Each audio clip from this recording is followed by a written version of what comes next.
Short message.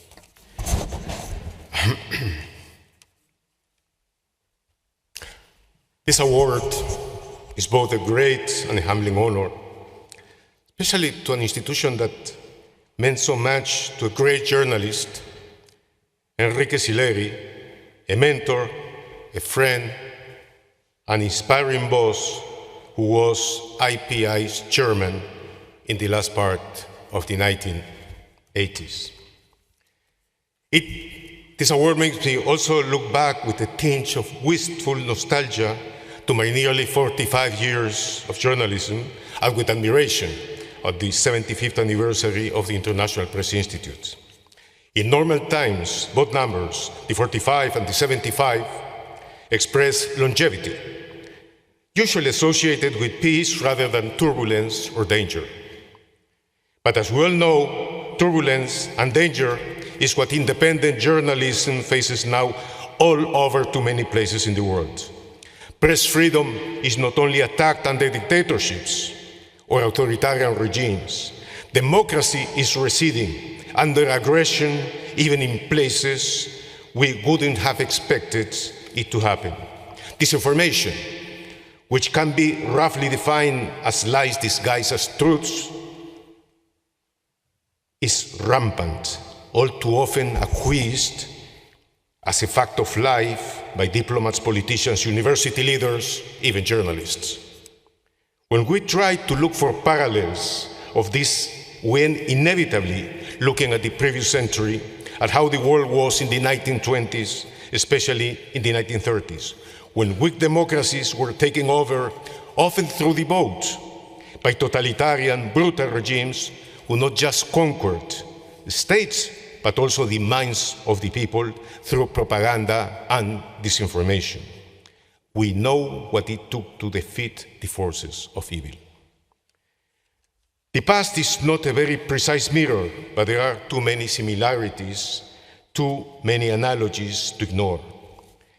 As we journalists are on the very first lines of this cracking front, we better brace for hard times. I am referring to the journalism that strives to unearth, report, and expose relevant truths.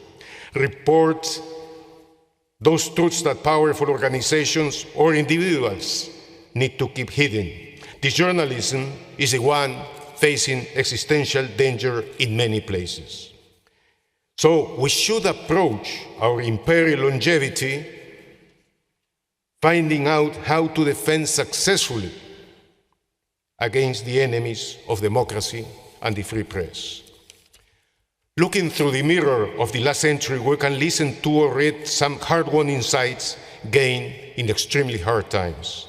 In the fateful days of 1944, as editor-in-chief of Combat, the clandestine newspaper of the Resistance, Albert Camus wrote, "Lying is never without purpose. Even the most impudent lie, if repeated often enough and long enough, retains a certain power.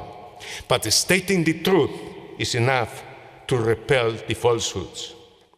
In 1946, George Orwell wrote that, used as a tool, political language is designed to make lies sound truthful and murder respectable.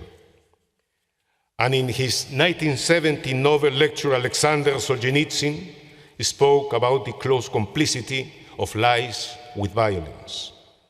Violence, he said, cannot conceal itself behind anything except lies, and lies have nothing to maintain them save violence. Anyone who has once proclaimed violence as his method must inexorably choose lie as his principle. So, disinformation, the lying distortion of realities, must be countered by the vigorous reporting of truthful reality, especially through a strong investigative journalism. It is a difficult proposition. Investigative journalism requires time to report, to check and double-check, whereas you can be drowned every day with avalanches of disinformation. And how to counter that disproportion? Potent, truthful journalism can destroy whole edifices of lies as long as expressed with the right vigor and proper follow-up. Truth is potent and empowering as long as it manages to reach the millions. That is the challenge we can meet with talent, hardiness, and never letting fear become our editor. But even the best free press needs a critical mass of means, resources for its actions to be effective. In the larger picture, do we have those means now? No. Do we have enough investigative journalism? No. Is it in peril, in crisis the world over? Yes. Are urgent steps being taken to remedy it? I don't think so. Does it look like investigative journalism, press freedom, and democracy face the likelihood of a strategic defeat? Not yet. Can we have a realistic hope to celebrate, in the not-too-distant future, the 100th anniversary of IPI on a less somber tone? I very much hope so. Thank you very much.